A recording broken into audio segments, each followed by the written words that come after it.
Um problema que eu noto frequentemente entre pessoas que estão começando a aprender uma nova língua e que dificulta muito o aprendizado e a compreensão tanto da própria pessoa quanto dos falantes nativos com que ela interage, é uma constante tentativa de tentar inserir o sistema fonológico da língua nativa da pessoa na língua que ela está aprendendo. Se não ficou muito claro, vamos começar a entender primeiro o que é um sistema fonológico. Toda língua possui um conjunto de unidades de som que são consideradas distintas entre si. Essas unidades de som são juntadas para formar sílabas e palavras, né? A gente chama essas unidades de som que a língua considera distintas como fonemas. Se a gente trocar um fonema por outro, a palavra muda completamente de sentido. A gente muda totalmente o que a gente está querendo dizer. Mas um fonema não tem sempre necessariamente uma forma rígida de ser pronunciado. Ele pode ser pronunciado usando-se diferentes fones, dependendo de diferentes tipos de contextos. Eu já tenho um vídeo aqui falando sobre a diferença entre fones e fonemas, com mais detalhes que vocês podem conferir caso vocês tenham dificuldade ainda de entender exatamente o que é um fone e o que é um fonema. Mas basicamente, fone se refere à pronúncia exata de um som pela boca humana, pelo trato vocal humano, descrevendo exatamente o local de articulação, ponto de articulação, maneira, frequência e tudo isso. Já um fonema são unidades que uma língua distingue como diferentes. Então, um fonema existe dentro de uma língua unicamente, enquanto que o fone não é uma coisa universal, né? Um fone, quando a gente descreve um fone, ele é aplicável em qualquer contexto. Já um fonema sempre faz sentido só dentro da língua que a gente está analisando. Vamos tentar pensar numa analogia com terminações para cores. Em português, a gente tem uma cor chamada verde e uma cor chamada azul. Mas existem diferentes frequências de luz que estão dentro do que a gente chama de verde e do que a gente chama de azul. Vamos considerar aqui, então, que azul e verde são cromemas, que seriam os equivalentes a fonemas em relação a cores. Então, cromemas. Azul e verde, então, em português, são dois cromemas diferentes. Mas existem diferentes cromes dentro de cada um desses cromemas. Nem todo o azul é igual, né? A gente pode ter azul marinho, azul celeste, azul piscina, azul bebê, mas eles todos são tipos de azul. Então, esses tipos de azul, azul marinho, azul celeste, são cromemas, digamos, é exatamente uma frequência ou intensidade específica de azul, enquanto azul é um termo geral que engloba várias coisas diferentes, né? Mas que dentro do português são todas percebidas como azul. E o mesmo vale para o verde. Existem diversos cromes dentro do que a gente considera o cromema verde. Agora, em japonês e parcialmente ainda hoje em dia, existe apenas um cromema ao que cobre tudo que em português corresponde aos cromemas verde e azul. Os japoneses não distinguem todos esses cromes que vão do que a gente considera azul e verde em português como sendo dois cromemas distintos em japonês. Tudo isso entra numa só categoria, num só cromema chamado ao, que em português são dois cromemas diferentes, azul e verde. Por outro lado, no russo, os cromes, que em português são todos considerados parte do cromema azul, são separados em dois cromemas. Vamos pensar agora em paralelos com os fonemas mesmo. No português, nós temos dois fonemas R diferentes, né? O que a gente considera um R fraco, Ra, e um R forte, geralmente Ra. Um clássico exemplo de contraste entre os dois são com as palavras caro, com R fraco, e carro, com R forte. Mas perceba que o fone, a exata forma de pronunciar o R fraco, praticamente é sempre o mesmo, Ra. Não existe muita variação possível dentro desse som. Qualquer coisa que fuja de um Ra já é difícil de a gente conseguir relacionar como sendo um R fraco. Por outro lado, o R forte, em carro, pode ter várias pronúncias diferentes dependendo do sotaque, da região de onde a pessoa vem. Por exemplo, eu posso dizer carro, carro, carro, carro, carro, carro. Tudo isso vai ser interpretado como a mesma coisa pelos falantes. São diferentes fones, ra, ra, ra, ra, mas os falantes vão interpretar todos como sendo sempre o mesmo fonema R forte. O espanhol também tem dois R's distintos, onde um exemplo clássico de contraste é nas palavras pero e perro. Só que, diferente do português, o R forte do espanhol não pode ser pronunciado de tantas formas diferentes. Se eu falar perro, os falantes de espanhol não vão interpretar isso como sendo a mesma coisa que perro. e vão interpretar provavelmente que essa palavra é escrita com um J, P-E-J-O, e não P-E-R-R-O. Da mesma forma, se eu falar perro, talvez eles entendam que fosse uma palavra P-E-G-O, em vez de P-E-R-R-O. Ou seja, diferentes fones que dentro do português fazem parte do mesmo fonema R, R forte, no espanhol não fazem parte desse mesmo fonema. Não vão ser interpretados pelos falantes como sendo daquele fonema, mas sim de outros fonemas, como o fonema J e o fonema G. Por outro lado, em português, os fones S e Z, como em sa e za, são claramente fonemas distintos, porque a gente encontra palavras em que eles contrastam, como caça e casa. Mas em espanhol, não. O espanhol não diferencia consoantes fricativas, essas com sons chiando, né? S, sh, f, por vozeamento, se as cordas vocais estão vibrando ou não. Portanto, em espanhol, tanto faz eu falar mi casa é su casa ou mi casa é su casa, que o significado vai ser exatamente o mesmo. É claro que, em geral, os falantes de espanhol usam a forma desvozeada para se referir a esse fonema. É mais comum falar caça e não casa. Mas, se alguém falar casa, eles vão interpretar como sendo a mesma coisa que caça e não como uma palavra totalmente diferente. É só uma variação leve na pronúncia. E essa é uma dificuldade que eu noto em muitos estudantes de línguas. Essa dificuldade de diferenciar o que é fonema numa língua do que é fonema na outra língua. Quando, como a gente sabe, como eu falei, fonemas são exclusivos de uma língua. Não existe como comparar os fonemas de uma língua com os da outra, achar que os fonemas que são válidos numa língua podem ser aplicados em outra.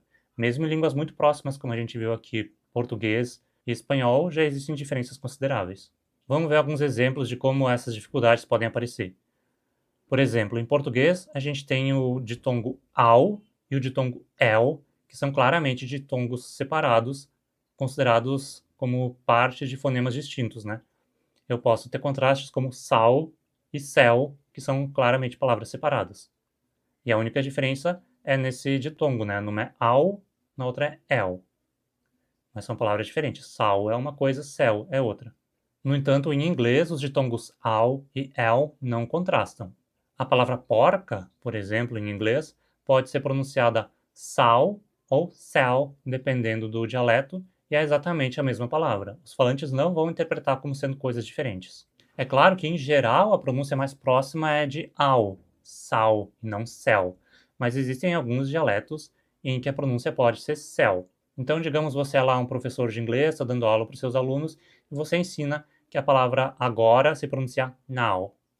Now, com som de A. Aí o aluno está lá assistindo um filme, uma série, e um personagem fala now, mais próximo de um nel do que de um now. Pelo menos para o ouvido dele, como falante de português. Aí ele chega de volta na sala e fala: ai, professor, você me disse que a palavra agora é pronunciada now, mas no filme lá eu vi que pronunciava um nel. Isso, é claro, pode ser falha do professor em deixar claro quais sons contrastam e não na língua que ele está ensinando. Isso é uma coisa importante de fazer quando você está ensinando a pronúncia para o aluno. Mas, muitas vezes, não é o caso de uma falha no professor. Às vezes, simplesmente o aluno não se esforça para separar a fonologia da sua língua materna da língua que ele está aprendendo. Vou dar mais uns exemplos aqui de casos que aconteceram comigo como professor de unsriquiano, que é outra das minhas línguas nativas, junto com o português, e que eu ensino então para pessoas que são falantes nativas de português, mas não de unsriquiano, né? Por exemplo, em unsriquiano, as consoantes em geral não contrastam por vozeamento, como no português. Em português a gente contrasta pá com ba, tá com dá, sa com za, chá com já e assim por diante. Em unsriquiano isso não acontece. Só tem um caso em que isso acontece, que é com sons fá e vá, que contrastam, mas basicamente só no início de palavras. Em outros casos é praticamente neutralizada a diferença. Em outros casos o contraste não existe. Então, por exemplo, o unsriquiano não separa pá e ba como dois fonemas diferentes, nem tá e dá, nem cá e gá, nem sa e za, nem chá e já, nada disso. O unsriquiano contrasta, sim, aspiradas com não aspiradas, como cá contrastando com cá, pá com pá, tá com dá, mas, como dito, nunca pá com bá, tá com dá, cá com gá. Eu explico isso para os meus alunos desde a primeira aula. Então, por exemplo, essa palavra que vocês podem ver aqui, não importa se eu pronunciar ela paca, baca, paga, baga, todas elas vão ser entendidas pelos falantes como sendo a mesma palavra. O fonema não mudou, só porque eu falei pá, ou bá, ou cá, ou gá. Mas, em geral, assim como no espanhol, é a versão surda da consoante que prevalece. Esse é o fone mais comum de se ouvir quando as consoantes são pronunciadas. Então, uma pronúncia como paca é mais comum de se ouvir do que baga. Existem, no entanto, alguns casos em alguns contextos, em que esses fonemas podem se tornar vozeados, mas isso nunca é algo fonêmico, nunca vai interferir na interpretação do que a palavra significa. Por exemplo, é muito comum que as consoantes sejam vozeadas quando elas aparecem entre duas vogais, como é o caso, por exemplo, nessa palavra paca, que então, como o som de k está entre duas vogais, o a e o a, ele acaba sendo vozeado e pronunciado paga. Mas isso não é obrigatório. Se eu falar paca, é tão certo quanto falar paga. No começo de palavras é muito difícil se ouvir um som sendo vozeado, ainda mais se ele não for vozeado no meio. Então, por exemplo, das 4 pronúncias que eu falei, a forma paga é relativamente comum de se ouvir, enquanto algo como baga ou baca é mais raro. No entanto, existem algumas pessoas, em alguns contextos, que podem acabar meio que vozeando praticamente todas as consoantes que elas estão falando. Eu noto que isso é mais comum entre homens, especialmente quando eles querem tentar passar um ar mais despojado, mais amigável, mais relaxado. Então eles começam a falar quase como se eu falasse assim em português, deixando tudo vozeado. No entanto, diferente do português, onde isso acaba soando meio bizarro, porque a gente contrasta sons surdos e sonoros, né, vozeados e desvozeados, como pá com bá. Então, às vezes, falar dessa forma pode dificultar a compreensão. Em os requianos isso não acontece porque não existe esse tipo de contraste, né? Então, realmente não sou estranho para os ouvidos dos falantes alguém falando dessa forma. É só uma forma um pouco diferente de falar, mas é tudo totalmente compreensível. Mas apesar de eu explicar essas coisas para os meus alunos logo no início, que o Unriquiano não faz esse contraste entre surdos e sonoros, então meio que tanto faz qual som eu vou usar, apesar de surdos serem o mais comum, muitas vezes na aula seguinte, ou às vezes até mais tarde na mesma aula, eles veem a palavra como paca escrita, eles vêm me perguntar: ah, mas é pronunciado com P ou com B? Eu falo paca ou baca. Mas criatura, não acabei de explicar que não existe diferença entre uma coisa e outra? Opte de preferência por usar a surda desvozeada sempre, mas usar a sonora vozeada não vai fazer diferença. As pessoas vão entender o que você está dizendo em Unsriquiano, né? Como eu disse, isso é sempre relativo a cada língua individualmente. As regras de uma língua não podem ser extrapoladas para outra. Esse é o grande problema que eu noto, por exemplo, nos meus alunos quando eles fazem essas confusões. Eles não estão conseguindo separar o que é o sistema fonológico do português do sistema fonológico do Unsriquiano. Outro caso é, por exemplo, a gente aprende como dizer obrigado. Dankeschön. Então, a pronúncia mais neutra, digamos, Dankeschön. Dankeschön. Sons desvozeados. O T e o K são desvozeados. Aí, na uma aula, eles chegam e dizem: professor, obrigado é Dankeschön, né? E eu digo sim. Aí eles dizem: ah, é que o meu vizinho que fala uns riquianos disse Tangeschen. Então, eles acham estranho porque ele falou Tangeschen em vez de Dankeschön.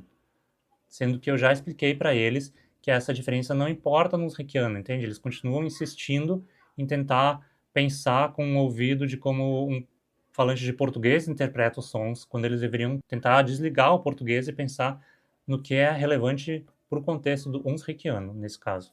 Esse caso, então, de surdo e sonoro, desvozeado, vozeado, é um caso em que os dois sons contrastam em português, mas não em usriquiano, né? Em português, os sons, dois fones são considerados fonemas diferentes e em usriquiano são considerados o mesmo fonema. Já existem outros casos em que é o contrário, né? Como, por exemplo, com os fones ra e ra. Em português, eles são considerados duas formas de pronunciar a consoante R, como em carro, carro, que são a mesma palavra. O mesmo com roda e roda. Mas em Usriquiano, trocar um Ra por um Ra ou vice-versa muda completamente a palavra. Por exemplo, Haus é a palavra que significa casa, enquanto Raus significa para fora. Ou Hund significa cachorro, Rund significa redondo. E por mais que eu reitere em diversas aulas que é necessário diferenciar em Usriquiano Ra de Ra, eu não posso trocar um pelo outro, muitos dos meus alunos insistem em pronunciar um R como Ra ou às vezes até um H como Ra, porque eles não conseguem se desassociar dessa relação dentro do português. Só que trocar um som pelo outro faz toda a diferença para um falante nativo. Por exemplo, se eu chegar e disser em usriquiano Die roten Rundgesicht, isso significa ela tem um rosto redondo. Mas se eu chegar e falar die hat ein Hundgesicht, isso significa que ela tem um rosto de cachorro. São coisas completamente diferentes. Eu mudei totalmente o que quis passar com uma frase ou com a outra. Se você quer realmente se comunicar eficientemente numa outra língua, é preciso achar uma forma de deixar de lado o sistema fonológico da sua língua materna e se focar apenas no sistema fonológico da língua que você está aprendendo. Isso não quer dizer que você deva ignorar as variações que ocorrem entre indivíduos, como, por exemplo, que alguns falantes de inglês vão falar now, outros now para a mesma palavra. Perceber essas diferenças é legal para perceber o que faz um sotaque ser de um jeito, outro ser de outro.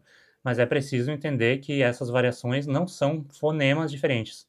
São apenas fones diferentes, variações dentro de um mesmo fonema. Falar ao ou el em inglês não faz diferença, é sempre o mesmo fonema, são só diferenças regionais de sotaque.